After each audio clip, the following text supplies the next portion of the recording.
Are you a baseball player dealing with an oblique strain and you either can't throw, pitch, or hit because of it? I'm going to go over today 2 med ball exercises that I use during the return to play process, specifically for oblique injuries in baseball players.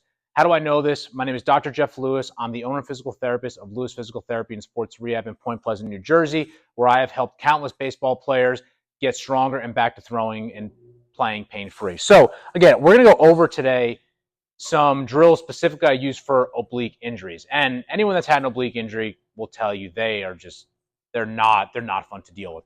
You'll see a lot of guys get them when swinging, just the rotational forces on that oblique. You also see pitchers get them as well. It's usually more common in hitters, but you see pitchers get them pretty frequently as well. So with oblique strains, first and foremost, you need to make sure you get properly evaluated with that more than anything, mainly because you can have some lower grade oblique strains, but I've also seen oblique strains where you can get some cartilage involvement. You can get some avulsion fracture as well. So you really just have to make sure you get properly evaluated to determine the extent of your oblique injury, okay?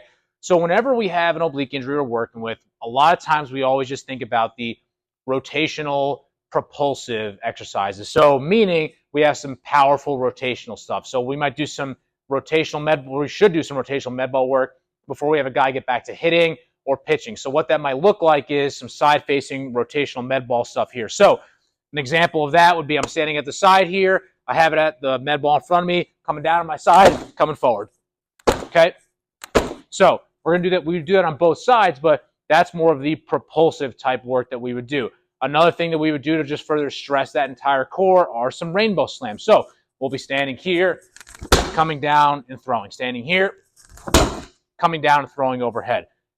The other side of the rotational training that we want to do is how to train your ability to stop that rotation. So the perfect example is going to be for a hitter for a check swing. Check swing, you're coming through pretty much full intent, but you got to check your swing, stop right away. That's a ton of stress on the oblique and core. So I'll do a couple different exercises with guys during this process. So we'll take those 2 same drills we did there, some side-facing rotational throws and then some rainbow slams, and we're going to add a dead stop to it. So what that might look like is I'm here, and I'll combo it a little bit. So let's say I'm going to do 2 rotational throws and then 1 with a dead stop. So it's going to look like this. I'm here, throw, stop, and then come back. So you have to stop that rotation right away, okay? So you can do either just dead stop. You can do it off a call. So what I'll do with guys, they're standing here, and I'd be somewhere, off to the side here, and I would tell them when to go. So they're really just waiting for my call. I'll give them a go. They have to go as fast as they can,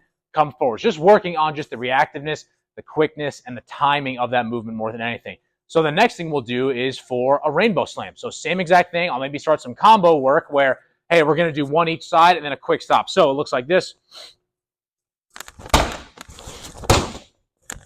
And then stop. Okay? So again, that's how we might start there. We'll same things to do with the rotational throws on the wall. I might add in some partner variations where I'm telling them when to go or I'm telling them when to stop. You can really get creative as you want with it. And we're really just looking for more ways to stress that oblique. And the whole goal is by the time they get a bat in their hand, they're confident in their ability to swing the bat, stop, or pitch in this case. So those are a couple exercises I like to do specifically for guys that are dealing with oblique injuries. So if you're a baseball player dealing with an oblique injury, leave a comment below with any questions you have on your rehab process, or like and subscribe to our channel. We put out a ton of weekly content specifically for baseball player rehab and performance training.